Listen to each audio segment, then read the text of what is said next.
or let's jam. Are you familiar with the song Tank? You know what I'm talking about? Tigga, tigga, tigga, tigga, da, Da-da. Yeah, from Cowboy Bebop, right? that's right. That's right. Oh man, I am a huge fan of that series. It's Like such a good series. 90%, Oh my like gosh. like maybe 90% of it is just the opening theme song, and really all the music in it. It's like Yeah, 90% of it. Then the I other need to 10. listen to that soundtrack again. It's so good. Oh yeah, I just need to watch that whole series again. Yeah. Because like somebody said, "Oh, you're gonna love this," and I'm like, "What? What anime? I'm not really into anime." But then like they started playing it, and I was like, "Oh, I love this. I love this Yeah. show. I love it right now." Oh man. All right, so we are currently technically live. I think we're good. It says I'm getting some weird messages from Facebook, but the timer is going, so I'm gonna assume we are for realsies live. Uh-huh. Hopefully, if you're out there, if anybody's watching, throw us like a few comments or something. I might not even be able to see them, but please let us know that you're out there. Otherwise, I've shouted into voids plenty in my life. That's a hobby of mine, so I can do it some more. I'm all about that. So we'll just give it a couple minutes more to let people come on in and join us if they want to, and then we'll do a proper introduction. By the way, this is Josh. Everybody, this is Josh. What's up? Hello. We're gonna do a formal introduction later, so don't worry about it. I just wanted to make sure everybody knew who this guy over here was. That's Josh. He's kind of good at drums, I think. Yeah, he's kind of good. I've heard. I'm good at what I do, and I do a Yeah. lot. Okay, fair enough. Yeah, a lot more than drums, I imagine. I've seen videos of you doing a lot more than drums, like with all the things, hitting things, right? Best thing in the world, hitting things. Oh yeah, nothing better. See, I'm the guy. I flap my lips into a tube, and it makes a noise like. That's what I do. So I guess I've always thought of it. Oh, I make fart noises into an elongated brass tube, and It's super simple. Like, yeah, just hit stuff. That's super simple. It shouldn't be any more complicated. You yeah. just, yeah, And people try and make it so complicated, but really, we're just hitting stuff and making fart noises, and that's banned. yeah, yeah. I like the chillness of it. It doesn't like have this ingrained anxiety or something. Like, oh, it's Yeah. this way, and you have to play this way, and whatever. Like, you Oh yeah. could You do get that. yeah. Can't take yourself too seriously, otherwise you get all. Ooh, No, no. Oh man. trying to see if Well, I I'm think it getting might be. any Facebook things. I mean, hopefully we're live and people are getting notifications. I'm not seeing any of that because Facebook is being a jerk as it usually is. But Uh, we're gonna power through it because we have plenty to talk about, and we're recording oh this yeah, so the people will see it eventually. So let's go ahead and do our formal start, everybody. Okay, sounds so good. hello everyone. Welcome to the Marching Health audio experience. Hello to everybody joining us live and to everybody listening to the podcast hereafter. You know me. I am Derek, your friendly neighborhood athletic trainer, and I am here with Josh Jones, percussionist extraordinaire. Hello, Josh. Hello. Yeah, it's good to have you here. Now, you've got quite the resume, so I'm going to let you go over it. But yeah, we're going to be talking about drums. We're going to be talking about movement, about building careers, about personality, performance, all sorts of stuff. So how about we start? Why don't you tell us who you are, where you've been, and where you are now? Okay, super long story. Try to condense it as much as I can. I'm Josh Okay. Jones. Grew up in Chicago, Illinois. I've been playing drums since the age of 2.5 ish. I got my first drum set when I was 3. Uh, Basically played in church up until 4th grade, and then in 4th grade, I joined the percussion scholarship program where I started studying orchestral percussion, and I studied with Douglas Waddell from the Lyric Opera and Patricia Dash from the Chicago Symphony. I was in that program from 4th grade all the way through high school. So that was about like 9-ish years of studying with those two people. It continues to be the most amazing experience that I've ever had with, I guess, within the percussion community. Even though it was so just like small with two teachers and a bunch of kids. Like it was a very great experience, and it was very wholesome and community based and very family oriented. So I really appreciate those two. They're like my second set of parents almost. Um, then went to DePaul School of Music for my undergrad. And then out of college, I got into the Detroit Symphony or African American Fellowship Program. So I was there for 2 years from 2014 to 2016. And then about a year later, got into the Pittsburgh Symphony Fellowship Program, Carnegie Mellon, and won my first job the year of 2017. Oh So, wow. and now I'm out of that employment and now with the Kansas City Symphony as their principal percussionist. All right. That's quite a resume you got there. Come a long way. Yeah, it's a lot. There's a lot of little other things, but yeah, we might get into some of those. Yeah. So are you in Kansas City right now? Is that like are you living there now? Oh yeah, we moved here the end of July, I believe. Oh, this is quite a time to be moving to be moving long distances. Yeah, especially moving into a different country. Yeah, Basically. you were in Canada for a bit, weren't you? Yeah, I was in Is that Canada right? for a bit and moved from Canada. So yeah, it was very interesting trying to figure that out. Well, I'm glad you made it safe and sound, or it appears so far. Oh yeah, yeah. Getting here wasn't a horrible experience. That was good.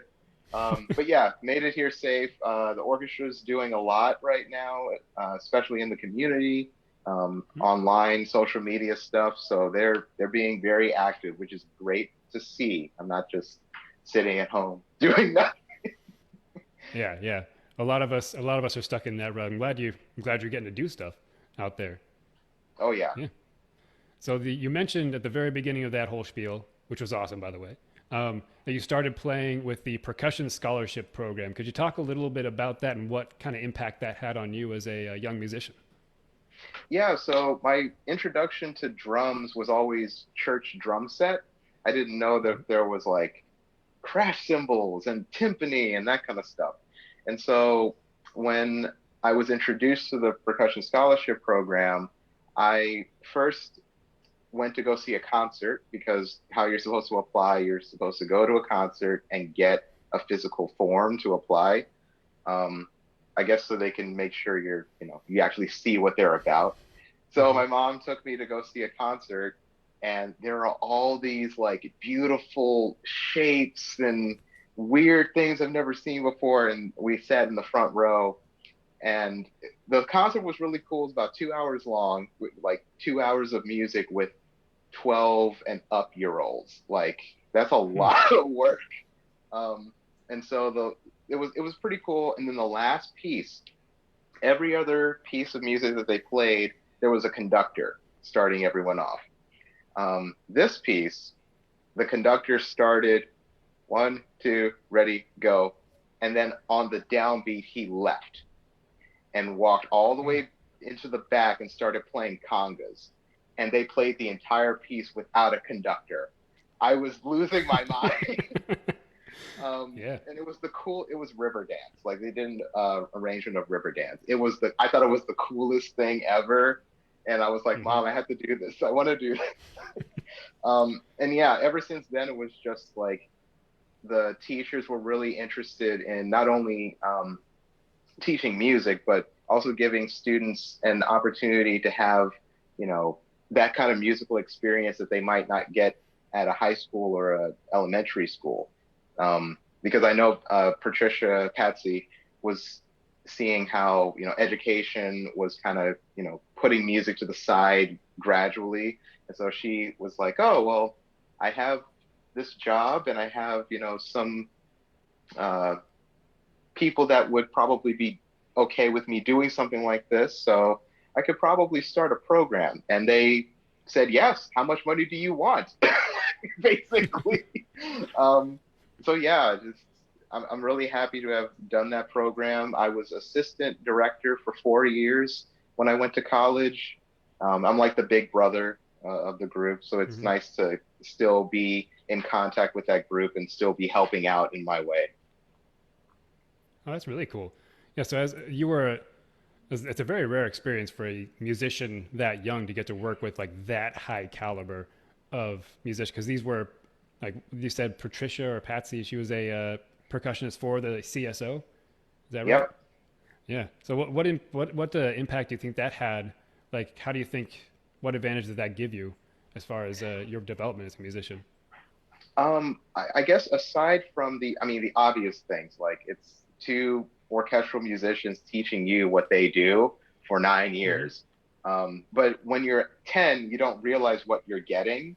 And even Mm-hmm. when I was 10, it was like my mom knew, okay, Chicago Symphony, that's like a big deal. Okay, so if we have this opportunity, we gotta take it.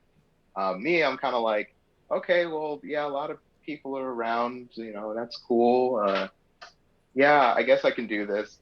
It wasn't until I was about 16 where I realized who Patsy Dash and Doug Waddell were. I was like, oh wait, I've been studying like, and I'm just kind of like, Oh oh man. wow, um, okay, I really have to start working hard now.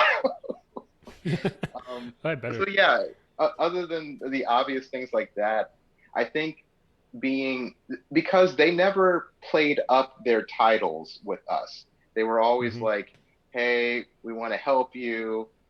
What do you need from us? Like, we want to make sure you're doing well." It was never like, "You will be the next, percussionist," and that kind of thing.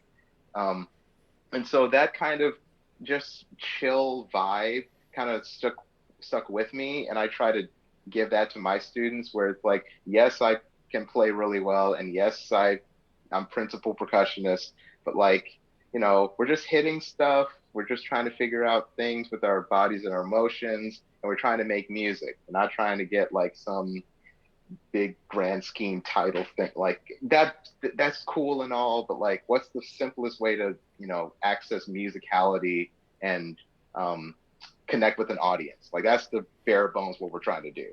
So yeah. That's awesome.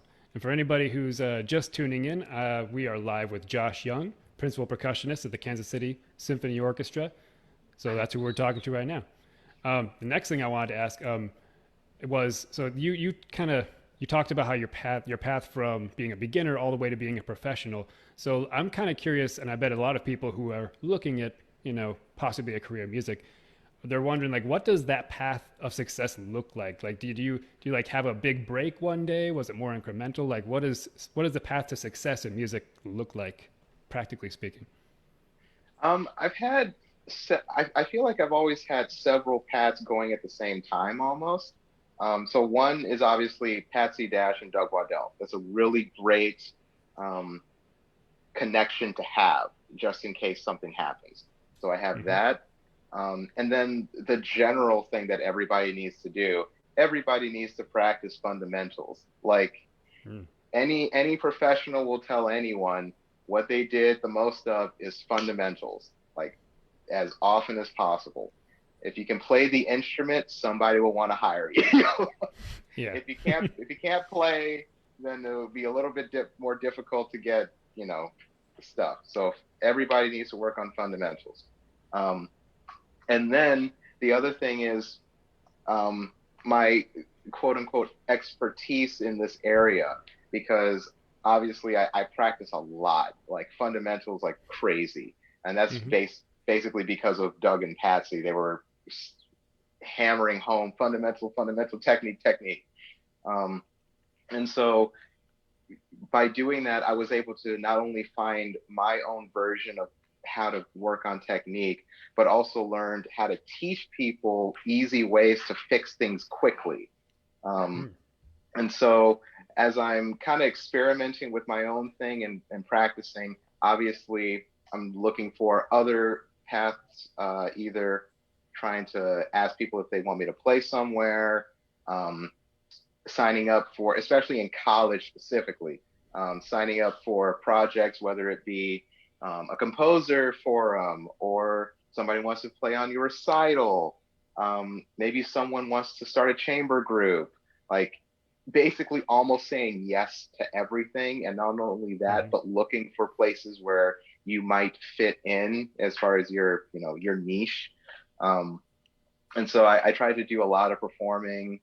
Um, and then another side path, when I was working on my technique, I started writing things down as far as like, okay, when I work on these things get better. So I should probably make sure I write this down. And then Hmm. eventually I just ended up writing an entire book series on percussion playing and didn't even intend on doing it. It was kind of by accident. Um, Yeah. so I have like the pathway of making a lot of connections with either teachers or players that you meet on the way. Um, and the big thing is working on the instrument and making sure you can play the instrument well enough that people will want to work with you or will want to learn from you. Um, because there's a lot of people who might not be the best players, but man, they can teach you like crazy amounts of interesting things about the instrument. Um, like I might not be able to do crazy like JoJo Mayer stuff, but I could probably teach you how to do JoJo Mayer stuff. So yeah, Right. it's just trying to find your place, your niche, and like just going for it like crazy, like just really going for it.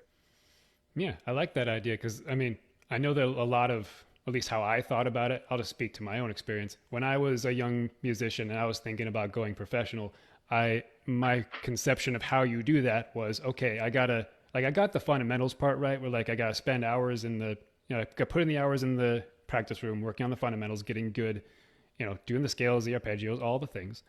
Um, but then like my thought was that then I'll get good enough, I'll do one really big audition for some big group and that will be it. And like kind of putting all my eggs in one basket. Like I'm going for, because they say shoot for the moon and you'll land near Yeah, the stars. But really, you know, people think that that's a single shot, and really, it's you gotta empty a clip at the moon. You gotta really try a yeah, lot of pretty different. much. I've Yeah, never, kind of throwing I stuff just at the can't do it. wall and yeah, Yeah, see what sticks. Um, yeah. yeah, and So it seems I like, was about that too. I was like, oh, just work hard and win that one audition. And while I'm winning that one audition or trying to do that, I'm like also getting better at playing and also getting better at playing for people and having a lot more experiences than just auditioning. Like that's a whole yeah, thing these days. Is like, oh, you're just gonna yeah, audition. Like, well, what is that? At the basis of it, it's performing music. So why can't we just work on that? And then auditioning will be, a side letter at that yeah. point. Because yeah, performing is its own skill aside from even just playing in the practice room or doing an audition. Like performing for people is its own skill that you can develop. So really, in addition to preparing for auditions, it sounds like you kind of made your way by putting yourself out there, really trying a bunch of different performance directions. And so then if you didn't like get into whatever, if you didn't audition and you didn't get the spot, you still had all these other things to do and you were still Yep. developing yourself. Yeah, that makes sense. Yeah, I Very like cool. having a lot of pots on the fire. So I don't get bored very easily. Oh yeah, that's a common thing among percussionists. I feel Yeah. very good at entertaining yourselves. Yeah. So do you think? Well, I'm interested in this. Like we've heard about you as a performer. You mentioned being an educator, finding new ways to teach things and help people problem solve. So like, what are some of the key skills, habits, or whatever else that you try and instill in your students? What unique approach do you take with them? Well, I think something that percussionists kind of take for granted is that our bodies are basically the instrument. So usually when we first learn, we're conforming to the stick. Like we're always saying thumb, first finger on stick, and not really thinking about how does my hand naturally shape around the stick. So I kind of take my students all the way back to square one and go, okay, what's the laziest, loosest, and most like god awful, flexible wrist and finger version that you can have? Okay, let's start with that.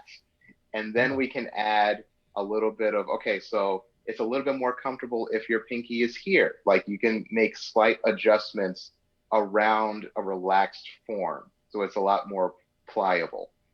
So I usually instill that number one, because if your stance is too, locked and you don't have like loose knees and a loose lower back and your neck's not all tense and stuff like that, like it's just not gonna be as you're not gonna be able to access as much sound in your body without having to push or hit really hard. Um, so my students usually like it takes about 2 weeks for them to kind of get the idea and then be okay with, oh, I can just relax Yeah. and it'll still work. I don't have Yeah. to do anything. So that's always an interesting first couple lessons. Yeah, so I go from holding the stick to how does your forearm naturally move? Okay, like how do you shake someone's hand? Okay, so that'll be your forearm motion. Like it's just taking normal everyday movements, kind of like Mr. Miyagi with the white wax on, wax off Right. thing. Right. Yeah. It's basically that approach to drumming. Okay. So it's kind of taking like movement patterns that they already have, and instead of trying to build something up from the ground like a brand new skill, you're taking the skill of percussion and laying that on top of movement patterns they're already familiar with and might be comfortable with. Oh yeah. And then the cool thing is if there's a movement pattern that is naturally or taught or is a habit of being tense, like let's say like if you were holding your phone and for some Mm-hmm. reason you always have a pain in the side of the neck that holds the phone, that means you're probably using too much shoulder when you're holding the phone. So like if so you would notice that kind of stuff creeping Hmm. into your percussion playing because obviously your dominant hand is the one that's going to be probably using the phone the most. So you start noticing those little life habits creeping Yeah, yeah, into the playing. And so we go through all of this in my lessons, just yeah, to see like, oh, so I don't know, stuff like that. Like, oh, my neck is hurting. Well, how's your jaw? How's your shoulder? Do you feel any tension in the lower back? Is your head too far forward? That kind of stuff. So it's yeah. cool to go through. That makes a lot of sense. I'm hearing some, and this is part of the reason why we wanted to talk to you so much because I see some parallels here in like the world of, like physical therapy, rehab, that sort of thing. A big part of doing rehabilitation with somebody is kind of building that mind body connection with them to sort of Hmm. teach them how to be aware, like to really notice. Because a lot of people they live with like tension and pain that they don't even notice. Yes, I know, little buddy. My cat is getting very anxious. It's his dinner time pretty soon. Anyway, um, so what was I saying? Right. So a lot of people carry around a lot of tension or even pain that they don't even notice is there until like they're made aware of it. And a big part of doing rehab with them is teaching them to recognize those things and then finding things in their everyday life that might be impacting that. You were talking about like the phone, like if you're holding up your phone and like your shoulder creeps up, how that can actually impact your percussion playing. I never Oh thought of yeah. it that way, but that makes a lot of sense. Yeah. Oh yeah, it's like any hesitation at all cuts off the weight. So, Hmm. the more you could just let the arm just drop like a slab of meat, the less you have to physically do with your muscle. So that is my oh, so when I first learned about this, I learned it from Mark Demalakis, principal percussionist of the Cleveland Orchestra. Mm-hmm. And he turned me on to this whole idea of efficiency in movement and weight, using weight for sound. He was kind of, yeah, I had to do a lot of legwork to figure it out on my own. So I Mm-hmm. started looking into methods of movement like Feldenkrais technique and Alexander technique, but mostly Feldenkrais technique. So Okay. that's I'm where not all of familiar with my that one. stuff kind of goes. It's basic. If you know Alexander technique, it's Mm-hmm. kind of like instead of this is my take on Alexander. Instead of like putting body parts in a position that works, Alex Feldenkrais is more like let's figure out what you naturally do and let's see what Hmm. this motion exposes and can you move in a different way. It's like very explorative. Um, Huh. so that I love that kind of stuff. It's so cool. See, yeah, I like the sound of that. I mean, because like I need to look that up. I've never heard of that. So thank you so much for bringing that up. Because like as rehabilitation professional, a lot of what we do, a lot of my approach at least, it sounds like there's a lot of overlap. This is what's so cool. I love talking to Hmm. folks like this. So it seems like there's a lot of overlap because like the approach that I try and use utilizes developmental movement patterns, like the types of things babies do to learn how to move. Oh, you're gonna love Feldenkrais. All right, yeah, this sounds great. Yeah, because like the idea being like instead of like I said before, instead of trying to rebuild like reinvent the wheel, build something from the ground up, you're actually using the foundation. Like what do people naturally do? There are certain patterns that emerge, like certain ways that we're kind of almost hardwired to move, not quite hardwired, Hmm. but almost hardwired to move, where it's like, yeah, your muscles, your joints, everything is kind of meant to work in a certain way. And it's kind of discovering those things and then seeing how you can apply them to, I guess, in this case, percussion, which is really Oh cool. yeah, I love it. Yeah, this is great. You're gonna love Feldenkrais. Oh, yeah. I need to like, yeah, I need to, how do you spell that? I need to look this up. It's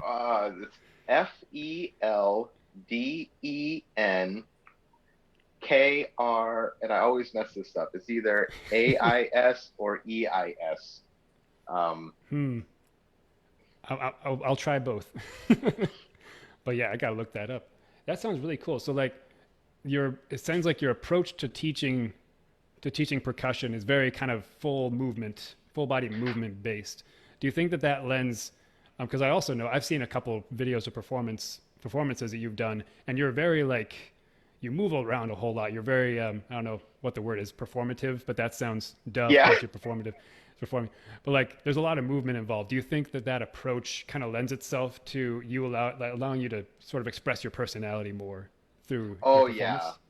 performance? That's something I've always honestly I've always wrestled with it because the more relaxed I became at the drum, the more I was relaxed with expressing myself musically and in other ways as well. So it's really fun to start having people do more musicality or phrase things because I'm literally asking them to allow themselves to sense what their or how their body reacts when they feel happy. Like Hmm. what does your body want to do when it feels happy? What does your body do when it wants to feel sad? Like do you feel like heavier? Okay, so sadness is a lot heavier than like being more up. So your emotions and the way you're thinking affects and infects your movement. So if you're Hmm. playing Shostakovich and you're just hammering it out, like you might be playing loud, but you're not using, as Bruce Lee would say, the emotional content in the motion. Hmm. So yeah, I got that from Bruce Lee. I love Bruce Lee. So yeah, it definitely lends itself to just moving the way you want to move and playing the way that your instincts tell you to. Hmm. Of course, with the appropriate amount of like studying the pieces and all that stuff, then Right. your instincts will be more correct instead of just like I don't know, I've never heard Shostakovich before. I guess I should play it like Mozart. Like it's just so it lends itself more to like more instinctual and reactive playing instead of having a predetermined idea, even though you will have a predetermined idea. It's a paradox. Yeah, it's like a feedback. Yeah, because like if you're more in tune with your own movement, like if you're more in tune with your body, and you can sort of use that as a conduit to be more in tune with your emotion, I guess, because like your body naturally reacts to emotions, right? And Yeah, so if you think like, okay, if you can connect with your emotion, that sounds like something out of an acting like textbook. You can connect with the I'm emotion. so glad. I'm so glad you. So I that was the other thing. As soon as I started studying Bruce Lee, he was always talking about acting, unacting, or unacting acting. So you're like, Hmm. it's a very weird thing. So I was like, okay, what does he mean? What does it mean to act? I guess I got to study acting philosophies now. So yeah, it's basically that, like just working. You're having a dialogue, and it's not just one-sided, or you're not just thinking about your part. It's always a dialogue between the audience, the musicians, that kind of thing. Yeah, and like the movement, it helps that percussion is a very like physical sort of instrument to play. Like the movement kind of helps you connect the emotion you're trying to communicate, and then Hmm. through the movement, and then into your technique, and it all ties together to make this to allow you to actually express something very real instead of, just playing the notes, playing the dynamics. You're really expressing something. It's all through that conduit of movement being the center. That's what it sounds like to me, and I love it. Yeah, I love it too. Oh man. So you actually have a book about more or less about this, right? Could you tell us a little bit about that? Yeah, so the book is Spatial Studies for Hitting Things, and Love it. basically the I know it's I love it's like a 100% approval rating of the title. I love this title. All right.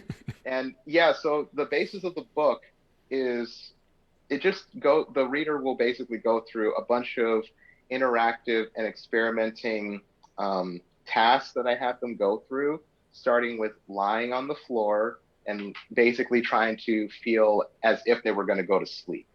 Like that is my goal for relaxation. If I can get as close to sleep relaxed as possible, that's where I want to be. So far, I'm a Because fan. then, yeah. And I also got that from Bruce Lee because he was just like, okay, um, the time between what you thought and how you moved, how much time was there? Like, is it more instinctual reaction or did you have to think about it? And so he was always thinking about training your reflexes to respond the correct way when you need it to.